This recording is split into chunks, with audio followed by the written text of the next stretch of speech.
everyone, welcome back to my channel and in this lecture we will discuss about discovery of proton. So proton की discovery से पहले हम ये समझते हैं कि साइंटिस्ट का इंक्लिनेशन क्यों हुआ प्रोटॉन की डिस्कवरी के टूवर्ड्स। सो मैटर की अगर हम बात करें तो मैटर जो होते हैं वो ऑर्डिनरी कंडीशन में इलेक्ट्रिकली न्यूट्रल होते हैं। मैटर क्या होते हैं? ऑर्डिनरी कंडीशन में इलेक्ट्रिकली न्यूट्रल होते हैं। एंड न्यूट्रल होने का मतलब क्या है कि उस पर कोई चार्ज नहीं होता, लेकिन ऑलरेडी इलेक्ट्रॉन की डिस्कवरी हो चुकी थी। एंड इलेक्ट्रॉन की अगर हम बात करें तो इलेक्ट्रॉन जो होते हैं वो निगेटिवली चार्ज पार्टिकल होते हैं। इलेक्ट्रॉन क्या होते हैं? इलेक्ट्रॉन जो होते हैं वो निगेटिवली चार्ज पार्टिकल होते हैं। अब सवाल ये है कि जब इलेक्ट्रॉन निगेटिवली चार्ज पार्टिकल है तो मैटर ऑर्डिनरी कंडीशन में इलेक्ट्रिकली न्यूट्रल कैसे हो सकता है? तो इसके लिए एक प्रोबेबिलिटी है, ये है कि अगर इलेक्ट्रॉन है मैटर में जो कि निगेटिवली चार्ज पार्टिकल है तो कोई ना कोई पॉजिटिवली चार्ज पार्टिकल भी प्रेजेंट होगा। सो इस बेसिस पे ये साइंटिस्ट का नेचुरल एक्सपेक्टेशन था कि मैटर में कोई ना कोई पॉजिटिवली चार्ज पार्टिकल है। पॉजिटिवली चार्ज पार्टिकल की डिस्कवरी कैसे हुई? जो फर्स्ट एक्सपेरिमेंट परफॉर्म किया था पॉजिटिवली चार्ज पार्टिकल को डिस्कवर करने के लिए वो गोल्डस्टीन ने किया था इन 1866। इन्होंने क्या सेटअप यूज किया था? इन्होंने सेम सेटअप यूज किया था जो इलेक्ट्रॉन की डिस्कवरी में यूज हुआ था, दैट इज डिस्चार्ज ट्यूब, जिसमें दो इलेक्ट्रोड होते हैं और दोनों के हाई पोटेंशियल डिफरेंस से कनेक्ट करता है। बट उसमें थोड़ा सा उन्होंने मॉडिफिकेशन कर दिया था। एंड मॉडिफिकेशन क्या किया था? जैसे ये आपका डिस्चार्ज ट्यूब है जिसमें दो इलेक्ट्रोड है, first one is the cathode, ये कैथोड है और ये एनोड है। लेकिन कैथोड को जो इन्होंने यूज किया था ये परफोरेटेड कर दिया था, मींस इसमें होल्स बना दिए थे। ये आपके होल्स हैं और होल्स को क्या बोलते हैं? होल्स को कैनाल भी बोलते हैं। ये मॉडिफिकेशन करके इन्होंने एक्सपेरिमेंट परफॉर्म किया। जब इन्होंने एक्सपेरिमेंट परफॉर्म किया और एक चीज और ऐड किया, जो कैथोड रे के तरफ जो डिस्चार्ज ट्यूब थे उसको जिंक सल्फाइड से कोटिंग कर दिया। किस चीज से कोटिंग कर दिया? जिंक सल्फाइड से कोटिंग कर दिया। तो अब ये जो जिंक सल्फाइड है ये फ्लोरेसेंट या फॉस्फोरेसेंट नेचर का होता है। तो जब इस पे लाइट पड़ेगा तो ये चमकेगा। तो लाइट तभी पड़ेगा जब लाइट इधर से इधर आएगा, मतलब एनोड से कैथोड की तरफ आएगा। जब लाइट रे एनोड से कैथोड रे की तरफ आएगा तभी जिंक सल्फाइड शाइन करेगा।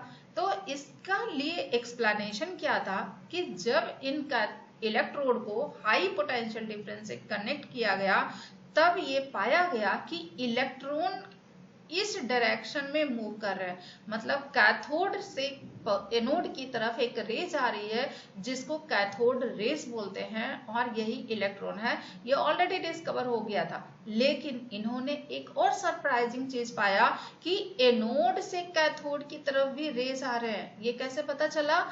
ये इसलिए पता चला कि ये होल के थ्रू, इस कैनाल के थ्रू ये रे पास करेंगे और जब ये रे पास करेंगे तो इस जिंक सल्फाइड पे हिट करेगा और जैसे ही जिंक सल्फाइड को हिट करेगा जिंक सल्फाइड ग्लो करेगा। इस वजह से इन्होंने ये कंक्लूड किया कि सिर्फ रेज कैथोड से एनोड नहीं जाती है, एनोड से कैथोड की तरफ भी आती है। और क्योंकि ये रेज कैनाल के थ्रू पास कर रहा था इसीलिए इसको कैनाल रेज भी बोलते हैं, इनको एनोड रेज भी बोलते हैं क्योंकि ये एनोड से कैथोड की तरफ आता है। नाउ अब इम्पॉर्टेंट पॉइंट यहाँ पे ये है कि ये जो रे है एनोड रे या कैनाल रे, ये जो डिस्चार्ज ट्यूब में गैसेस हैं उस गैसेस पे डिपेंड करता है। लेकिन कैथोड रेज की बात करें तो वो गैसेस के नेचर पे डिपेंड नहीं करता है। क्यों? इसका एक्सप्लेनेशन ये है कि सपोज दैट कि इस डिस्चार्ज ट्यूब में हाइड्रोजन गैस है। अगर हाइड्रोजन गैस है और हाई पोटेंशियल डिफरेंस इसमें कनेक्ट करते हैं तो ये हाइड्रोजन एटम में कन्वर्ट होगा। लेकिन ये जो हाइड्रोजन है ये एक इलेक्ट्रॉन देगा और एक इलेक्ट्रॉन देके ये H प्लस के फॉर्म में कन्वर्ट हो जाएगा। अगर नाइट्रोजन गैस है तो ये नाइट्रोजन एटम के फॉर्म में ब्रेक होगा। अब ये नाइट्रोजन हाई पोटेंशियल डिफरेंस की वजह से 3 इलेक्ट्रॉन रिलीज करता है और ये N+3 बनाता है। मीन्स ये इलेक्ट्रॉन तो सेम ही है ना, एक इलेक्ट्रॉन रहे चाहे दो इलेक्ट्रॉन रहे चाहे तीन इलेक्ट्रॉन रहे। जैसे अगर हीलियम गैस है तो हीलियम दो इलेक्ट्रॉन रिलीज करके ये He+2 में कन्वर्ट हो जाता है। तो जो आपका एनोड रेज है उसका नेचर क्या करेगा, वेरी करेगा गैसेस टू गैसेस। लेकिन चाहे कोई भी एटम हो इलेक्ट्रॉन तो सेम ही रहेगा ना, इसीलिए कैथोड रेज का जो नेचर होता है वो गैसेस टू गैसेस डिपेंड नहीं करता है, लेकिन एनोड रेज का जो नेचर होता है वो गैसेस के नेचर पे डिपेंड करता है। So this is all about discovery of anode rays. Now इस एनोड रेज की क्या कैरेक्टरिस्टिक फीचर है। पहला, ये जो रे होते हैं वो स्ट्रेट लाइन में ट्रेवल करते हैं and it cast a shadow of the object placed in their path. क्योंकि ये स्ट्रेट लाइन में ट्रेवल करते हैं और इनके पाथ में अगर कोई ऑब्जेक्ट रख दिया जाए तो वो शैडो कास्ट करते हैं। कैथोड रेज की तरह ये रेज भी जो एनोड रेज है वो भी रोटेट करता है अगर इनके रास्ते में कोई व्हील रख दिया जाए। इसके अलावा इसमें हीटिंग इफेक्ट भी प्रोड्यूस होता है। इस चीज से ये पता चलता है कि इसमें काइनेटिक एनर्जी है, और काइनेटिक एनर्जी किसमें होगा, जिसमें मास होगा। इसका मतलब इसमें मास भी प्रेजेंट होता है। नाउ थर्ड कैरेक्टरिस्टिक फीचर की अगर हम बात करें तो जिंक सल्फाइड स्क्रीन पे ये लाइट का फ्लैशेस प्रोड्यूस करता है। फोर्थ प्रॉपर्टीज की अगर हम बात करें तो दे जो रे होते हैं वो इलेक्ट्रिक एंड मैग्नेटिक फील्ड को डिफ्लेक्ट करते हैं, बट कैथोड रेज जिस डायरेक्शन में डिफ्लेक्ट करते हैं उनके अपोजिट डायरेक्शन में ये डिफ्लेक्ट करते हैं and these rays are attracted towards the negatively charge plate that is the cathode and it shows that these rays carry positive charge. क्योंकि इनका अट्रैक्शन नेगेटिवली चार्ज इलेक्ट्रोड की तरफ होता है तो इससे ये कंक्लूजन निकलता है कि इसमें पॉजिटिवली चार्ज पार्टिकल का नेचर है।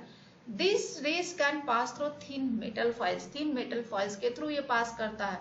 These rays produce ionization of gases and these rays are capable of producing physical and chemical changes. Positive particles in these rays have EYM value much smaller than that of electron. Electron के comparison में इनका EYM value कम होता है। इसका मतलब मास ज्यादा होगा and value of charge is small in comparison to electron. Now, since positively charged particle बनते हैं लॉस ऑफ इलेक्ट्रॉन से, so जो चार्ज होते हैं पॉजिटिव पार्टिकल पे it is the integral multiple of charge present in the on the electron. इसीलिए smaller value of EYM it is a definite that कि positive particle में high mass present होता है। EYM वैल्यू की बात करें तो ये नेचर ऑफ गैस पे डिपेंडेंट होता है डिस्चार्ज ट्यूब में। क्यों? क्योंकि जो पॉजिटिव पार्टिकल्स होते हैं वो डिफरेंट गैसेस के लिए अलग अलग होते हैं, जैसा कि मैंने आपको समझाया।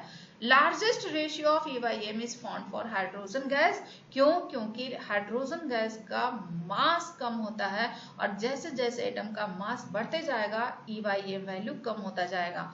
For all other gases ratio was whole number divisor of EYM for hydrogen and accurate measurement of charge की बात करें and mass की बात करें तो it is obtained in the discharge tube containing hydrogen were made by J.J. Thomson in 1906। और इस particle की EYM रेशियो की बात करें तो वो J.J. थॉमसन ने कैलकुलेट किया था and it is +9.579 into 10 to the power 4 coulomb per gram. Maximum value of EYM जो होते हैं वो कोई भी पॉजिटिव पार्टिकल के लिए ऑब्टेन होते हैं and it was assume that positive particles जो हाइड्रोजन के लिए हैं वो फंडामेंटल पार्टिकल रिप्रेजेंट किया जाता है। क्यों? क्योंकि हाइड्रोजन एक इलेक्ट्रॉन रिलीज करके H+ बनाता है एंड दीज पार्टिकल्स को प्रोटॉन्स बोलते हैं इन रदरफोर्ड, और इस पार्टिकल को रदरफोर्ड ने 1911 में प्रोटॉन के नाम से बोला था। चार्ज की अगर हम बात करें तो ये जितना इलेक्ट्रॉन का चार्ज होता है उतना ही प्रोटॉन का चार्ज होता है and it is equal to 1.6 into 10 to the power -19 coulomb. Electron का चार्ज निगेटिव होता है बट प्रोटॉन का चार्ज पॉजिटिव होगा। सो Q की वैल्यू क्या होती है? +1.6 into 10 to the power -19 coulomb and it is 1 unit positive charge भी इसको बोलते हैं।